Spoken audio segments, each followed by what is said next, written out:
হরে কৃষ্ণ। প্রথমেই পরম আরাধ্য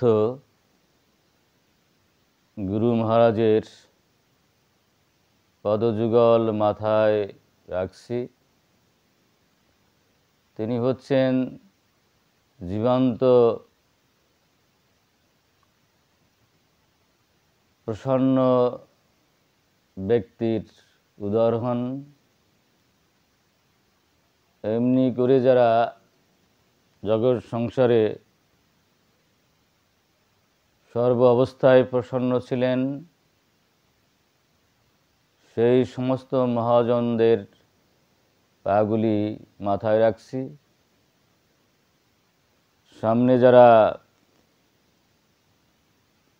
সুধী বৈষ্ণব মণ্ডলী রয়েছেন, তাদের চরণগুলি মাথায় রাখছি। প্রসন্ন ব্যক্তিদের কৃপা না হলে প্রসন্ন হওয়া যায় না, এবং যদি সর্ব অবস্থায় আমাদের প্রসন্ন থাকতে হয়, তাহলে অপরাধ শূন্য নামও জপ করতে হয়। যদি আমরা প্রসন্ন না হই, তাহলে আবার আমাদের জন্ম, আবার মৃত্যু, আবার জরা ব্যাধি।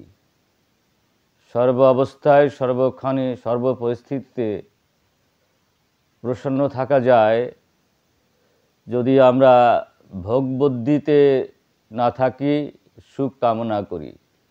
যখন আমরা দেহত্ববুদ্ধিতে থাকি, ভোগবুদ্ধিতে থাকি, সুখের বাসনা করি, তখনই আমাদের প্রসন্নতা লুপ্ত হয়। সুতরাং আমরা যদি দৃষ্টিপাত করি প্রহ্লাদ মহারাজের দিকে এবং আমাদের এই যুগের ব্রহ্ম হরিদাসের দিকে এবং আমার গুরু মহারাজের দিকে এবং অন্যান্য মহাজনদের দিকে, তারা দেখতে পাব তারা সর্ব অবস্থায় প্রসন্ন ছিলেন।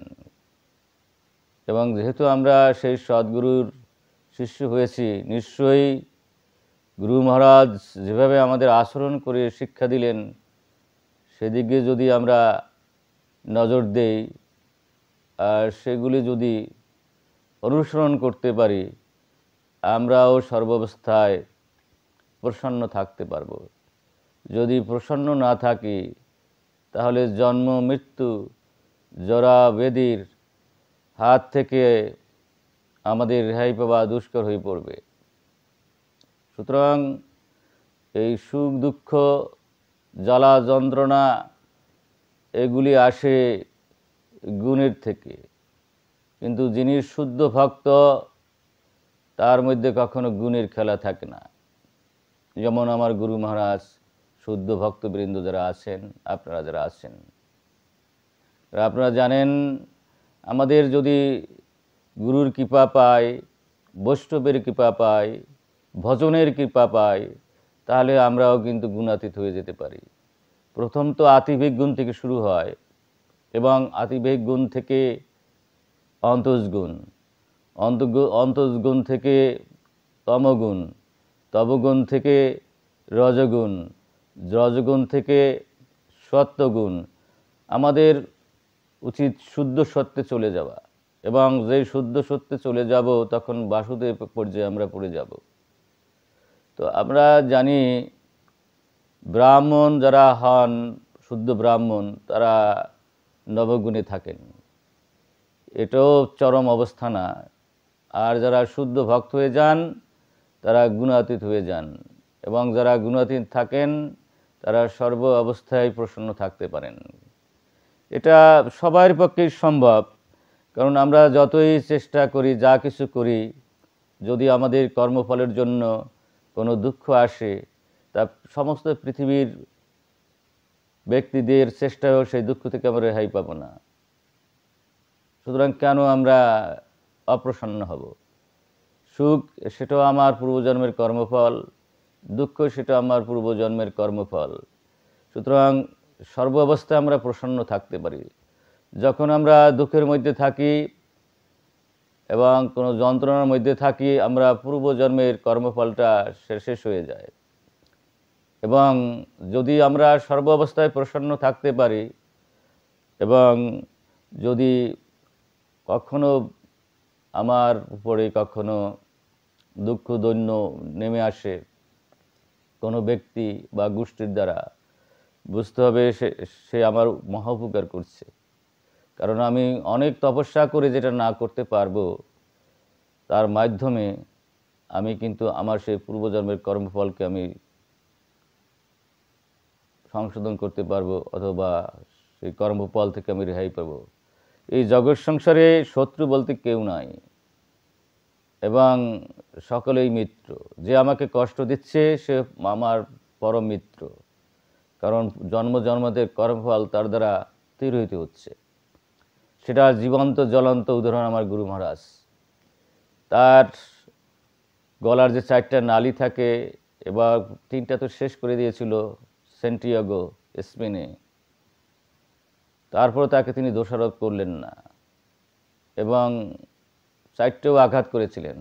ডাক্তার বলেছিলেন কোনোভাবেই এই ব্যক্তিকে বাঁচানো যাবে না, কিন্তু রাখে কৃষ্ণ মারে কে, মারে কৃষ্ণ রাখে কে। কৃষ্ণের যদি ইচ্ছে হয় কোনোভাবেই দুঃখ কষ্ট আসতে পারে না, আসবে না জগৎ সংসারে। জগৎ সংসারে বৈকুণ্ঠ ধাম, মৃত্যুর পরে বৈকুণ্ঠ ধাম। সুতরাং আমাদের প্রধান এবং প্রথম কর্তব্য হচ্ছে যে কোনো মূল্যে ভগবানকে স্মরণ রাখা।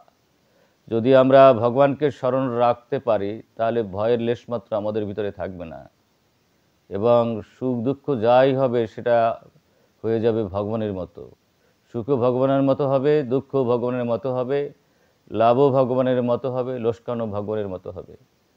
বস্তুত অর্থে এই লাভ লোকসান সুখ দুঃখ এটা তো বাহিরের বস্তু, শত রজ তম 3 গুণের।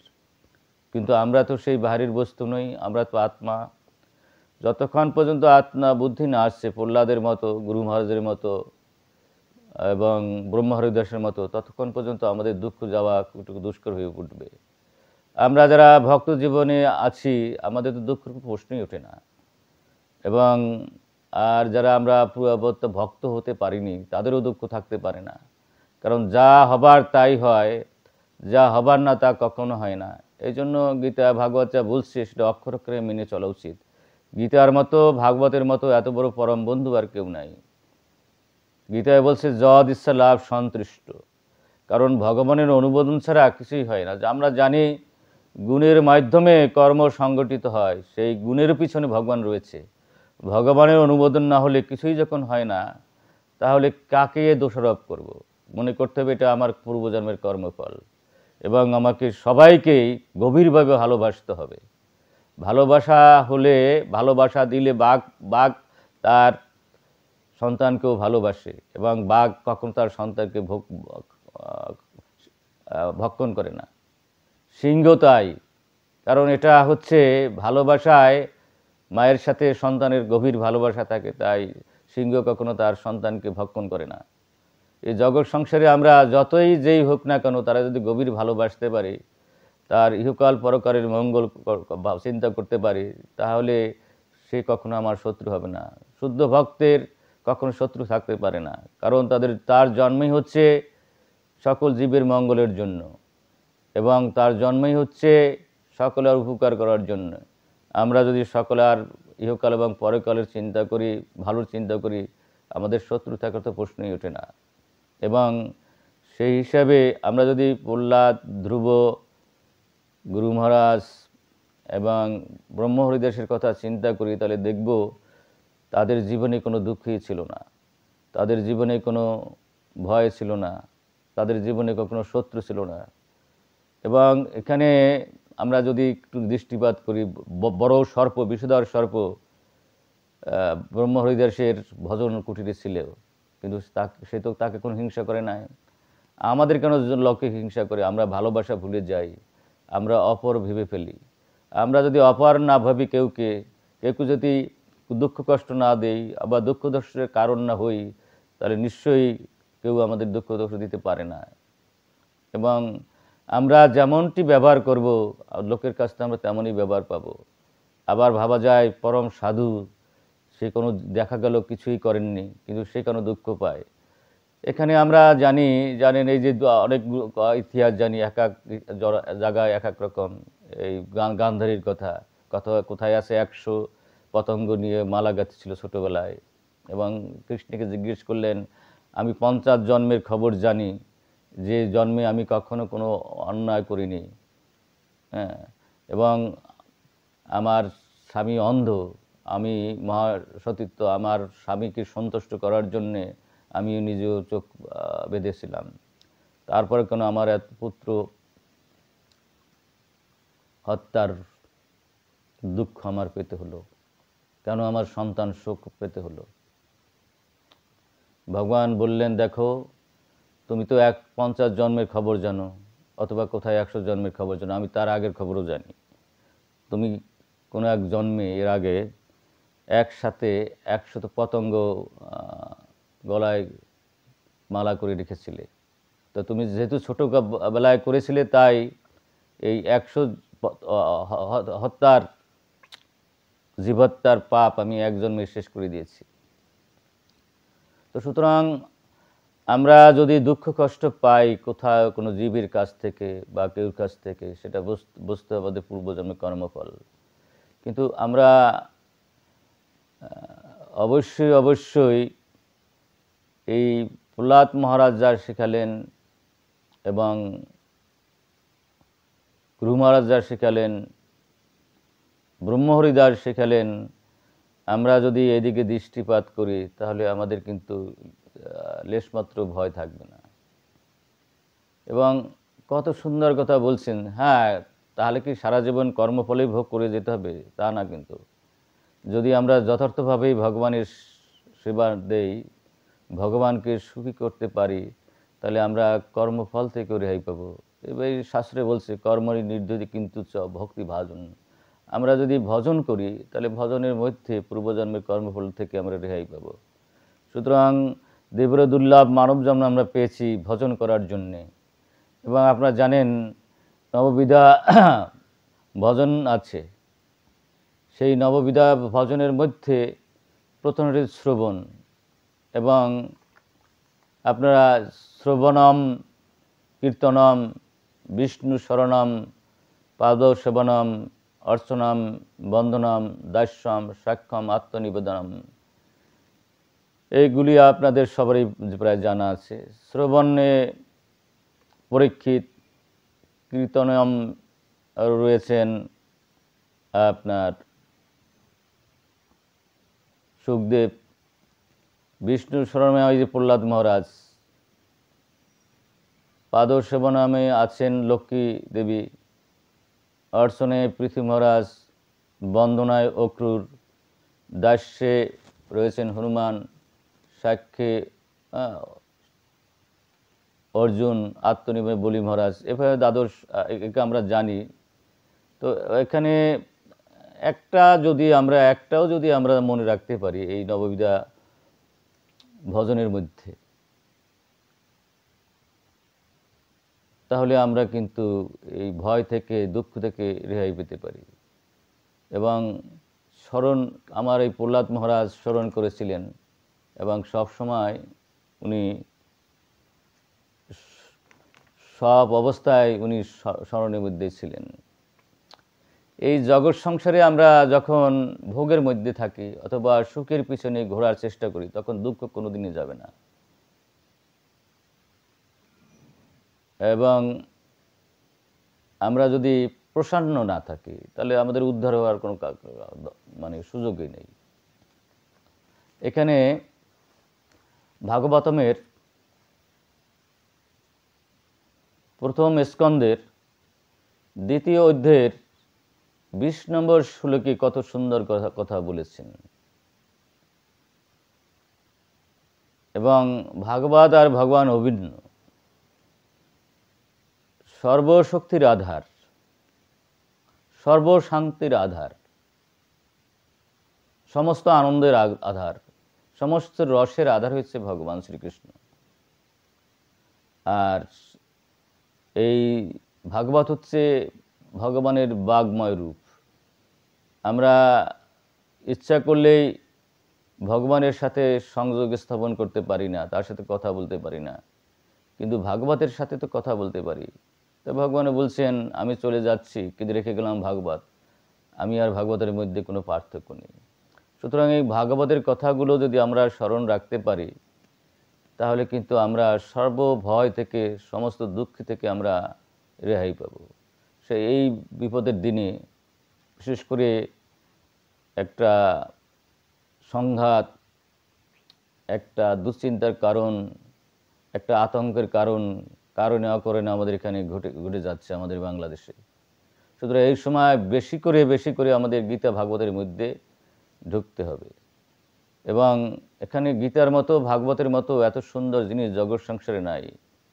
যদি আমরা ব্রহ্মভূত থাকতে পারি, যিনি ব্রহ্মভূত তার মধ্যে সুখের খেলা নাই, দুঃখের খেলা নাই, তিনি চিন্ময়ত্ব প্রাপ্ত হন, তার শুদ্ধ সত্ত্বে উনি চলে যান। যেমন ধরুন গীতায় বলছে মাম সজে ভক্তি জনের সেবাতে স্বগুণান সমর্থে তাই ব্রহ্মভূয়ে কল্পতে। যদি তার সুখ দুঃখের দৌলদ্রি বন্ধ হয়ে যায় এবং কোনো ভোগ বুদ্ধি বন্ধ হয়ে যায়, দেহত্ব বুদ্ধি বন্ধ হয়ে যায়, আমি আমার ভাব বন্ধ হয়ে যায়, তাহলে সেই জীব ব্রহ্মপূত্য স্তরে চলে যায়। এবং ব্রহ্মপূত্য স্তরে চলে গেলে জড় জগতের কোনো আসক্তি তার থাকে না। এবং যখন আসক্তি না থাকে তখনই তার প্রসন্ন হয়ে যায়। আসক্তি থাকলে, কোনো কামনা বাসনা থাকলে প্রসন্নতা আসে না। সেই জন্যই অপরাশূন্য নাম জাপ করা উচিত, শুদ্ধ ভক্তের সঙ্গ করা উচিত, প্রসাদ ভোজন করা উচিত এবং একাদশী করা উচিত। এই অঙ্গগুলো যদি আমরা যথার্থভাবে করতে পারি, আস্তে আস্তে আমরা কিন্তু প্রসন্ন হয়ে যাব। আমাদের এই বুদ্ধি আসবে আমরা দেহ নই, আমরা আত্মা। এই বুদ্ধি আসলেই ব্রহ্মভূত স্তরে আসা যায়। তখন সে বোঝে যে এই দেহটা হলো খোসা, আর জগৎ সংসারে যেখানে আমরা খুঁজে বেড়াচ্ছি এখানে সুখের লেশ মাত্র নাই। সুতরাং যেখানে যা নাই তা খুঁজে এখানে খুঁজব কেন? কিন্তু দুর্ভাগ্য সত্য, যারা সাধারণ জীব তারা এই গীতার কথাগুলো, ভাগবতের কথাগুলো বোঝে না, তাই তারা ভয়ের মধ্যে থাকে। আমরা যারা সাধারণ জীব আমরা ভয়ের মধ্যে থাকি, আমরা আতঙ্কের মধ্যে থাকি, আমরা দুঃখের মধ্যে থাকি। সুতরাং আমরা যদি এখান থেকে উত্তরণ পেতে চাই, তাহলে এই গীতার আশ্রয় নিতে হবে, এই ভাগবতের আশ্রয় নিতে হবে। তাহলে যদি আশ্রয় নেই আর যদি একটা সামান্য আমরা বুঝি গীতা ভাগবতের কথাগুলো, তাহলে কিন্তু কখনো কালেই আমাদের মধ্যে কোনো দুঃখ আসবে না। দেখুন কত সুন্দর বলছে 18 অধ্যায়ের 54 নম্বর শ্লোকে, ব্রহ্মভূত প্রসন্ন আত্মা না সুসতি না কঙ্কতি সম সর্বসু ভূতেষু মদ ভক্তি লভেতে পরম। কি চমৎকার কথা বলছে। এখানে ভগবান বললেন যে সব কিছুই ভগবানের প্রকাশ। যদি সব কিছু ভগবানের প্রকাশ হয় তাহলে শত্রুর কোনো প্রশ্নই ওঠে না। সবাই আমরা হচ্ছি ভগবানের দাসানুদাস। সুতরাং যদি আমরা তার দাসানুদাসও হই, সবাই তো একই রকম। সুতরাং দ্বিতীয় বস্তু আমাদের নাই। দ্বিতীয় বস্তু থাকে যদি আমি নিজকে ভোক্তা ভাবি, নিজকে মালিক ভাবি, নিজকে কর্তা ভাবি, তাহলে এই ভোক্তা বুদ্ধি যখন আসে, সুখ লাভের যখন ইচ্ছা আসে, তখন দ্বিতীয় বস্তুর চিন্তা আমাদের মাথার মধ্যে আসে। কিন্তু এই বিষয়গুলো বোঝা অনেক সময় অনেকের পক্ষে কঠিন। তারপর যদি সাধুগুরুর কৃপা হয় তাহলে আস্তে আস্তে বোঝাও যেতে পারে। এখানে গীতার 7 অধ্যায় 3 নম্বর শ্লোকে বলছে মনুষ্য নাম সহস্রেষু কশ্চিৎ যততে সিদ্ধ হয়। এই যে বিষয়গুলো বোঝার জন্য হাজার হাজার মানুষের মধ্যে 2-1 জন হয়তো এটা বোঝার চেষ্টা করে। যতমাপি সিদ্ধি নাম কশ্চিৎ মাম ব্যক্তি তত্ত্বত। ভগবানকে স্বরূপ তো জানা লোকের খুব অভাব। যদি ভগবানকে একটু জানা যায় স্বরূপতভাবে, যথাযথভাবে, তাহলে কিন্তু এই ভয়ের থেকে, দুঃখের থেকে রেহাই পাওয়া যায়। তো এখানে যদি আমরা প্রসন্ন হতে চাই, আমাদের যদি নিজকে প্রসন্ন রাখতে চাই, যদি আমরা এখানে বলছেন ভাগবতের প্রথম স্কন্ধের 2 অধ্যায়ের 20 নম্বর শ্লোকে বলছে প্রসন্ন মানস ভগবত ভক্তি জগত। যতক্ষণ পর্যন্ত আমরা ভগবত ভক্তিতে না থাকব। এখানে দেখুন, শ্রবণ কীর্তন বিষ্ণু শরণম, শ্রবণম কীর্তনম বিষ্ণু শরণম, পাদসেবনম অর্চনম বন্দনম, এমনি করে করে যে নববিধা ভক্তি রয়েছে, এই ভক্তির যদিও অম্বরীশ মহারাজ 9টাই করতেন, আমরা যদি একটু যথার্থভাবে করতে পারি তাহলে আমাদের কোনো শত্রু ভাবও আসবে না, আমাদের দুঃখ ভাবে আসবে না। কারণ আমরা তো এই দেহর জন্য, দেহ সুখের জন্য যদি ভাবি, তখনই দুঃখ আসবে, তখনই ভয় আসবে। আমরা তো দেহ নেই, আমরা তো আত্মা। কিন্তু এটা তো গুণের মধ্যে থাকলে এই বুদ্ধিটা আসবে না। ভগবানের সেবা করতে করতে যদি আমরা গুণাতীত হতে পারি, ঠিক প্রহ্লাদ মহারাজের মধ্যে, তাহলে কিন্তু আমাদের সেই দেহবুদ্ধি শূন্য হতে পারলেই আমাদের মধ্যে আমরা ভয় শূন্য হয়ে যাব, এবং আমাদের এখানেও বৈকুণ্ঠ ধাম, এবং এখান থেকে চলে যাওয়ার পরও বৈকুণ্ঠ ধাম।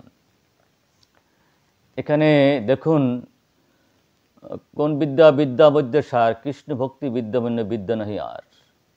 আমরা যারা জড়বিদ্যায় পণ্ডিত রয়েছি, অনেক সময় আমাদের ভিতরে অহংকার চলে আসে, বিদ্যার অহংকার।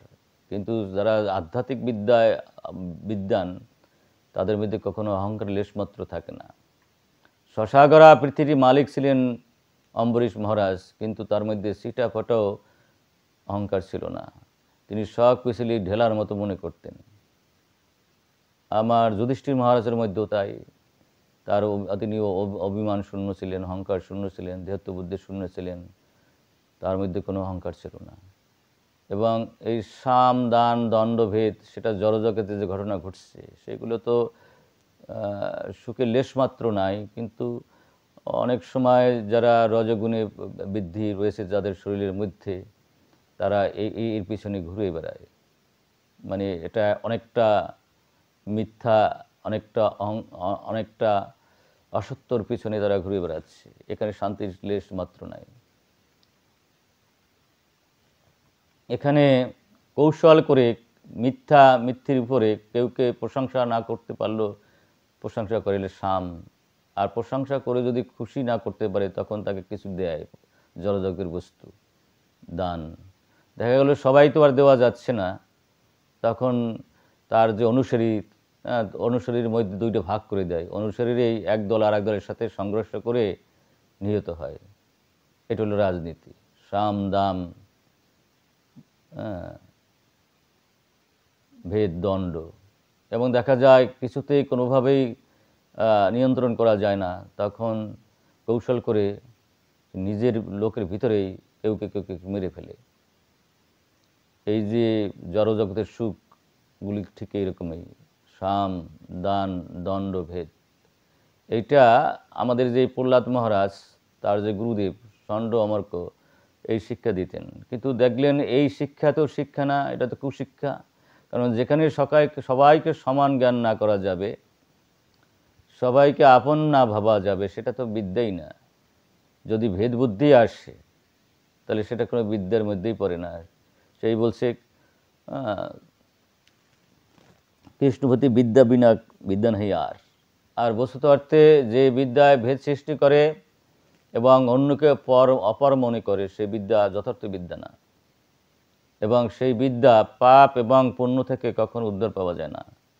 যদি পাপ এবং পুণ্য থেকে উদ্ধার পেতে হয়, কর্মবন্ধন থেকে পেতে হয়, তাতে সত্যিকার বিদ্বান হতে হবে। বেদ বলেছে, পাপে পুণ্যে বিধ স্বনিরঞ্জন স্ববিদ্যান।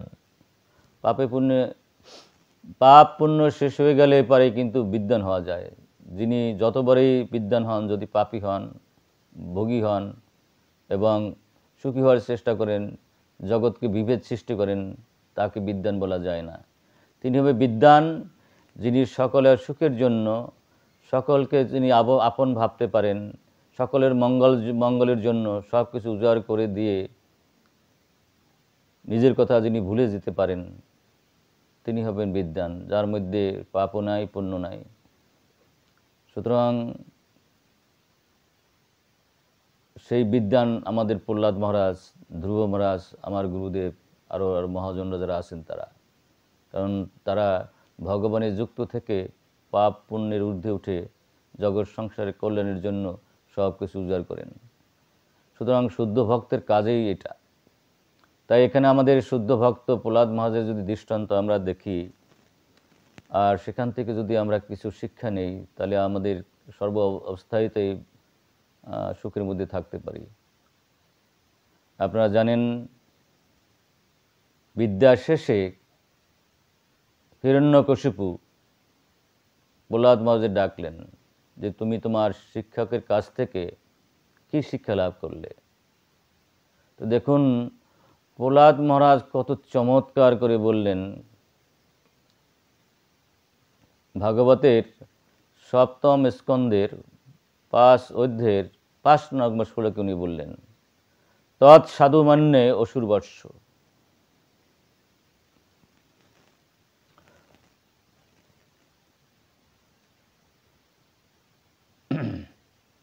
আমি সেই বিদ্যায় শ্রেষ্ঠ বিদ্যা মনে করি। অসুরবর্ষ এখানে বাবাকে বাবাও বললেন না, অসুর শ্রেষ্ঠ বললেন, দেহিনাম। এখানে 14 ভুবনে আমরা যারা আছি, অর্থাৎ এই পৃথিবীর নিচে আরো 7টা, পৃথিবীর উপরে আরো 6টা, এ নিয়ে পৃথিবী সহ 7টা, নিচে 7টা, 14 ভুবন। এই 14 ভুবনে আমরা যারা গুণের মধ্যে আছি, আমাদের যদি যথার্থ ভজনশীল না হই, তাহলে 14 ভুবনে আমাদের ঘোরাফেরা করতে হবে। সুতরাং এখানে বলছেন যে এই 14 ভুবনে আমরা বাইরে যে বস্তু পেতে চাই, গাড়ি বাড়ি, মান সম্মান, যশ প্রতিষ্ঠা, রাজ্য ইত্যাদি, এটা অনেকটা স্বপ্নের মতো, কিছুদিন থাকে আর কিছুদিন পর থাকে না। আর যত বড় ক্ষমতাবান হই, যদি ভোগ বুদ্ধি না যায়, যদি অসুর বুদ্ধি না যায়, যদি নিজকে সুখী করার জন্য নিজের অভিমান, নিজে পরিগ্রহ করতে চাই, অর্থাৎ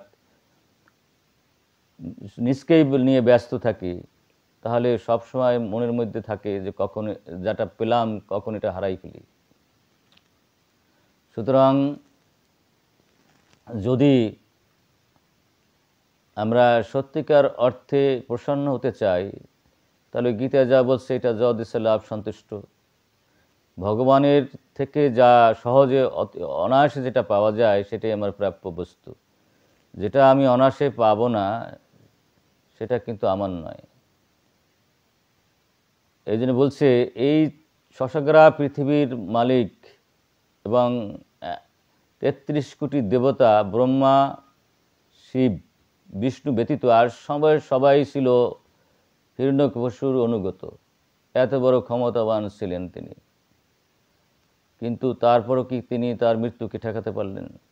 কেন এই জগৎ সংসারের ভোগবুদ্ধি নিয়ে, দেহত্ব বুদ্ধি নিয়ে যদি কেউ সুখী হতে চায়, সে কখনোই সুখী হতে পারে না। তার জ্বলন্ত দৃষ্টান্ত হিরণ্যকশিপু, রাবণ, কুম্ভকর্ণ, শিশুপাল, দন্তপর্ক, এরকম হাজার হাজার রাজার দৃষ্টান্ত রয়েছে। সুতরাং যাদের কাছে কিছু আছে তারা সবসময় উদ্বিগ্ন থাকে, কি জানি কখন এটা হারাই ফেলাই, রাজত্ব হারাই ফেলায়, মান সম্মান হারাই ফেলায়, অথবা আমার প্রতিষ্ঠা হারাই ফেলায়, এই ভাবনা তাদের মধ্যে সবসময় থাকে। তাই প্রহ্লাদ মহারাজ বললেন, সদা সমগ্র ধিয়া অসদ্গ্রহাৎ। যে বস্তু চিরকাল থাকে না সেটাই অসৎ বস্তু। যশ, মান, প্রতিষ্ঠা, রাজ্য, যা কিছু আমরা দেখি, আমার এই 10টা 14টা ইন্দ্র দিয়ে সব কিছুই হচ্ছে অসৎ বস্তু। সুতরাং অসৎ বস্তু কখনো মানুষকে সুখ দিতে পারে না। কিন্তু যত বড় ধনী হয়ে চোখ তো আর 4টে হয়ে যায় না, কান তো আর 5টা হয় না, পেট তো 2টা হয়ে যায় না, হাত পা তো 4খানা 5খানা হয়ে যায় না, 10খানা হয়ে যায় না। সুতরাং যে বস্তুগুলো আমাদের সুখ দিতে পারে না, সেই বস্তুর পিছনে ছোটাছুটি করা এটা নির্বুদ্ধিতা, মূর্খমি। সেটাই এখানে প্রহ্লাদ মহারাজ বলতে চাচ্ছেন। কারণ যা শুরু হয়ে যায় তা তো শেষ হয়ে যায় এক সময়, আর যা কিছু পাই তারপরে তো আমার সব কিছু রেখেই যেতে হবে। তাহলে মিথ্যার পিছনে ঘোরাঘুরি কী দরকার আছে? এই জন্য প্রহ্লাদ মহারাজ বোঝেন এই অসৎ বস্তু তোমাকে কখনো খুশি করতে পারবে না। কারণ এই বস্তুগুলো হচ্ছে কিছু সময় থাকে, তারপর থাকে না, এ তো স্বপ্নের মতো। তাই বলছেন এই চিন্তা ভাবনা থাকলে আত্মা কখনো উন্নতি হবে না। হিত্তা আত্মাপতন গৃহ অন্ধকূপম। অন্ধকূপের মধ্যে যখন জল নাই, এই 14 ভুবনের জড়বস্তু যা কিছু সব সেই রকমই, এখানে প্রকৃত শান্তি দিতে পারবে না। ঠিক অনেকটা অন্ধকূপে যেমন জল খেয়ে মানুষ তেমন কোনো উপকার আসে না, তদু এই জড় বস্তু দিয়ে চিন্ময় আত্মায় কখনো কোনো লাভ করা যাবে না। সুতরাং এর পিছনে যারা ঘুরে তারা হলো নির্বোধ, এবং যা অনায়াসে আসে সেটা দিয়ে আমাদের সন্তুষ্ট থাকা উচিত। বনম গতা যত হরিম আশ্রয়ত, অর্থাৎ যতক্ষণ পর্যন্ত আমরা এগুলি সারার বাসনা আমাদের মধ্যে না থাকে, অর্থাৎ সাধুর সঙ্গে অথবা জগতের কল্যাণে জগৎ সংসারে ঘুরে বেড়ানোর ইচ্ছা না হয়, তাহলে এই অন্ধকূপ থেকে বেরো যায় না। তাই প্রহ্লাদ মহারাজ করলেন, তুমি এই চিন্তা তোমার বাদ দাও এবং বাদ দিয়ে কী করো, সাধুর সঙ্গে ভাগবত কথায় নিষ্কিনিজিত করো। কিন্তু যার বিনাশ আসে সে কি সহজে কথা শোনে? আপনারা সবাই এটা জানেন। এই প্রহ্লাদের মহারাজের কথা শুনে আরও উনি ক্ষিপ্ত হয়ে গেলেন এবং গুরুবর্গের অনুরোধে বললেন যে ওরা কিছু সময় দেওয়া হোক, আরও সময় দেওয়া হল, ইত্যাদি ইত্যাদি। এবং পরবর্তী সময় যখন উনি নববিধা ভক্তির কথা বললেন, তখন আরও উনি রাগান্বিত হয়ে গেলেন, তখন ওনাকে বেঁধে দিলেন।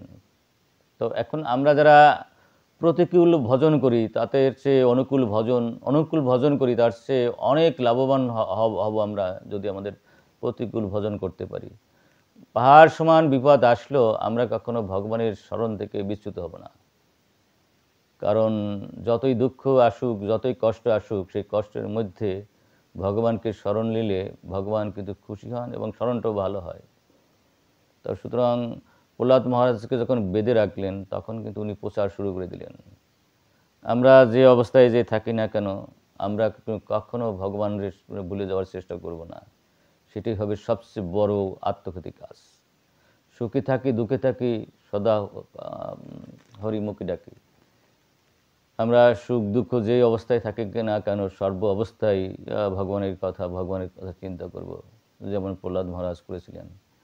তার মারার জন্য করে না এমন কিছু নাই, রাখে কৃষ্ণ মারে কে, মারে কৃষ্ণ রাখে কে, সব রকমের ব্যবস্থাই হিরণ্যকশিপু করেছিলেন। কিন্তু কৃষ্ণ যাকে রক্ষা করেন তাকে কে মারবে? সুতরাং কোনো অবস্থাতেই আমাদের কোনো ভীত হওয়ার কোনো প্রশ্নই ওঠে না। আমাদের মনে করতে হবে যে এটা ভগবানের একটা বিশেষ পরীক্ষার মধ্যে রয়েছে আমরা। সুতরাং সীমাহীন ধৈর্য রেখে জগতের কল্যাণের জন্য সব কিছু করে দিতে হবে। কেউকে শত্রু ভাবা যাবে না, কেউকে আমার প্রতিপক্ষ ভাবা যাবে না, কারণ সকলেই হচ্ছে ভগবানের প্রকাশ। সুতরাং আমাদের এই মানসিকতা নিয়েই আমাদের চলতে হবে। আর যদি কেউকে শত্রু ভাবি, আমার বিপক্ষ ভাবি, তাহলে বুঝতে হবে আমি গুণের মধ্যে আছি। আমি হয়তো অন্তজ গুণের মধ্যে আছি, হয়তো তমগুণের মধ্যে আছি, অথবা রজগুণের মধ্যে আছি। এই অবস্থায় থাকলে আমি কিন্তু কখনোই উদ্ধার পাবো না। সুতরাং যদি উদ্ধার পেতে চাই, তাহলে ভাবতে হবে এই দুঃখ কষ্টটা আমার পূর্বজন্মের কর্মফল। এই ভাবনা নিয়ে সমস্ত দুঃখকে হাসি মুখে সহ্য করে আমাদের কর্তব্য কর্ম করে দিতে হবে। আমাদের সবচেয়ে বড় কর্তব্য কর্ম হচ্ছে ভগবানকে স্মরণে রাখা। এই স্মরণে রাখতে যদি পারি, তাহলে এই দেবের দুর্লভ মানব জন্ম সার্থক হয়ে যাবে। আমরা সমস্ত বিপদ থেকে উদ্ধার পাব। এবং দেখেন, আমরা যদি ব্রহ্মহরিদাসের কথা ভাবি, এই 22 বাজারে কী না অত্যাচার করেছে, কি ভাবা যায়? এবং বললেন যে দেখো, তুমি এই নাম ছেড়ে দাও, এবং তুমি যবনকুলে জন্মগ্রহণ করেছো, কেন তুমি এই হিন্দুদের এই 16 নাম 32 জপ করবে? কিন্তু বস্তুত অর্থে কে হিন্দু, কে মুসলমান, সে বৌদ্ধ, খ্রিস্টান, এই ভাবনাটা সাধারণ সাম্প্রদায়িক ভাবনা। আমরা সকলেই একজন সৃষ্টিকর্তার সন্তান, আমরা সকলেই ভাই বোনের মতো। যে সম্প্রদায় যার রুচি সে সেটা করুক, এটা হয়তো ভগবান থেকেই তাকে অনুমোদন করেছেন, সেটা ভগবান থেকেই তাকে দিয়েছেন। কেউ হয়তো মুসলমান হিসেবে পাঠাইছেন, কেউ হিন্দু হিসেবে, কেউ ইহুদি, কেউ খ্রিস্টান, কেউ বৌদ্ধ, এভাবে পাঠাইছে। সুতরাং পাঠানোর পর যার যে ধর্মে যার রুচি সে সেটা চালাক, সমস্যা কী রয়েছে? সুতরাং এখানে আমরা কেন বাদ সৃষ্টি করতে যাব? এবং দেখুন, এত কিছু করার পরে যখন কাজী বললেন তুমি এটা ছেড়ে দাও, তখন বলেছিলেন খণ্ড খণ্ড করি দেহ যায় যদি প্রাণ, তবু আমি বদনে নাহা ছাড়িব হরিনাম। সুতরাং আমাদের প্রতিটি ভক্তের এরকম সিদ্ধান্ত রাখা উচিত, যে কোনো মূল্যে যেখানেই থাকি না কেন আমরা যেন ভজন থেকে দূরে না সরে যাই। কারণ আমাদের রক্ষা করতে পারবে ভজনেই, আমাদের রক্ষা করতে হবে শ্রীকৃষ্ণই। রাখে কৃষ্ণ মারে কে, মারে কৃষ্ণ রাখে কে। সুতরাং কোনো অবস্থাতেই ভয়ের লেশমাত্র যেন আমাদের ভিতরে না থাকে। আমরা সে নির্ভয়ে ভগবানকে স্মরণ করব। প্রহ্লাদ যেমন করেছিলেন, ধ্রুব যেমন করেছিলেন, ব্রহ্মহরিদাস যেমন করেছিলেন, আমার গুরু মহারাজ যেমন করেছিলেন। সুতরাং সে নির্ভয়ে নিঃসংকোচে আমরা প্রতিদিন আমাদের দায়িত্ব কর্তব্য হচ্ছে ভগবানকে স্মরণ করা, ভগবানের সেবায় নিয়োজিত হওয়া এবং সেই ভাগবত গীতার কথাগুলো জেনে মেনে চলা। আমরা যেন কখনো সেটা থেকে বঞ্চিত না হই। এবং দেখুন, এখানে গীতা ভগবান যখন বলেছেন যে এখানে তো কেউ আমরা শত্রু যেন না ভাবি, বলছেন সৎ অসৎ অহম অর্জুন, এই জগৎ সংসারে যা কিছু সকলেই আমি। তো সকল কিছুই যদি ভগবান হন, তাহলে কাকে আমরা শত্রু? সকলেই তো ভগবান। সেইভাবে ভগবানের জ্ঞান করতে পারেন। তা ভাবতে পারেন তাহলে আমাকে যে কষ্ট দিচ্ছে বা আমাকে হত্যা করছে, এটা তো আমার কল্যাণ। কোটি জন্মে কত পাপ করেছি, ভগবান ওই রূপে এসে আমাকে হত্যা করে দিল। তাহলে কি হবে? সাধন ভজন করে যতদূর আগাতে না পারবো তার বেশি আমার উপকার করে দিল ওই লোকটা। কারণ লক্ষ লক্ষ জন্মের পাপগুলো তার ঘরে চলে গেছে। সেই হিসাবে তো সে আমার পরম বন্ধু। এই জন্য গুরু মহারাজ যখন সেনটিকে তার গলায় ছুরি মারল, তাকে কখনো শত্রু ভাবলেন না এবং তার বিরুদ্ধে কোনো অ্যাকশনও নিলেন না। কারণ উনি বলেছিলেন যে আমি এত চেষ্টা করেও প্রভুপাদের প্রচার ঠিকমতো করতে পারছিলাম না, কিন্তু আমার সামান্য একটু শরীর থেকে রক্ত গিয়ে এই প্রভুদের, আমার গুরু মহারাজের আদেশ, প্রচারের আদেশ, সেটা জগৎ সংসারে হাজার হাজার সাংবাদিকরা, লক্ষ লক্ষ সাংবাদিকরা প্রচার করে দিল। সুতরাং আমি এত চেষ্টা করে যা না পারছি, আমার শরীরের সামান্য রক্ত দিয়ে সেটা হয়ে গেল। এটা ওই সেন্টিগোর মহাকৃপা, সেন্টিগোর মাধ্যমে এটা হয়েছে, নিমিত্ত হয়ে। সুতরাং আমরা যা কিছু প্রতিকূল অবস্থা দেখি, সেটা মনে করতে হবে এটা ভগবানের ইচ্ছা। সব কিছু ভগবানের ইচ্ছে হচ্ছে এবং ভগবানের ইচ্ছা ছাড়া কিছুই যখন হয় না, সুতরাং অন্যকে দোষ দিয়ে লাভটা কি? অন্যকে দোষ না দিয়ে বরং আমরা গভীরভাবে তাকে ভালোবাসতে পারি। মেরেছিস কলিশির কানা, তাই বলি কি প্রেম দেবে না, এটাই আমাদের হওয়া উচিত। আমাদের যেই যত অত্যাচার করুক না কেন, আমরা যেন অত্যাচারী না হয়ে উঠি। আমরা যেন সমস্ত অত্যাচারকে ভগবানের কৃপা মনে করে জগতের কল্যাণের জন্য সমস্ত কর্মকাণ্ড চালাতে পারি। আমাদের আচরণে, আমাদের ব্যবহারে, আমাদের কর্মকাণ্ডে কেউ যেন দুঃখ চলে না আসে। আমরা যেন কেউ অস্থিতিশীল করে না ফেলি এবং আমাদের কারণে যেন কেউ কোনো রকমের ইহকাল এবং পরকালের কোনো দুঃখের ঘটনা না ঘটে। সেই দিকে দৃষ্টি রেখে আমরা সর্বসময় প্রসন্ন থাকব এবং আমরা কি করব? তাহলে যদি প্রসন্ন থাকি, তাহলে এই যে ভগবত তত্ত্ব, জ্ঞান বিজ্ঞান আমাদের মধ্যে আসবে। আর যদি আসে তাহলে কি হবে? আমরা মুক্ত হয়ে ভগবত তত্ত্ব বিজ্ঞান উপলব্ধি করতে পারবো। আর যদি ভগবত তত্ত্ব বিজ্ঞান উপলব্ধি করতে পারি, তাহলে দেবের দুর্লভ মানব জন্ম সার্থক হবে। এক জন্মেই আমরা শুদ্ধ ভক্ত হয়ে বৈকুণ্ঠধাম প্রাপ্ত হব। যদি সুখ দুঃখ, মান অপমান, জয় প্রজয়, লাভ লোকসান, প্রতিকূল অনুকূল সব কিছু ভগবানের কৃপা মনে করতে পারি, তাহলে এই দেবের দুর্লভ মানব জন্ম সার্থক হবে। আসুন কোনোভাবেই প্রতিকূল অবস্থাকে দুঃখ না ভেবে, প্রতিকূল অবস্থাকে অগ্রাহ্য না করে, তাকে গুরুত্ব না দিয়ে, তাকে ভয় করে আমরা যেন আমাদের কর্তব্য কর্ম থেকে দূরে না সরে যাই। সর্ব অবস্থায় যেন ভগবানকে স্মরণ করতে পারি এবং সেই প্রার্থনা আপনাদের চরণে আকুলভাবে আমি জানাচ্ছি। আপনারা কৃপা করবেন, যে কথা মুখে বলি সেই কথা যদি জীবন দিয়ে আচরণ করতে পারি। যারা প্রসন্ন রয়েছেন তাদের চরণে আবার কোটি কোটি ধন্যবাদ জানাচ্ছি, যাতে করে আমি সর্বসময় প্রসন্ন থাকতে পারি, প্রসন্ন থেকে জগৎ সংসারের সকলকে প্রসন্ন হবার পরামর্শ দিতে পারি, এই প্রার্থনা আপনাদের চরণে রেখে এখানেই বিশ্রাম নিচ্ছি। হরে কৃষ্ণ।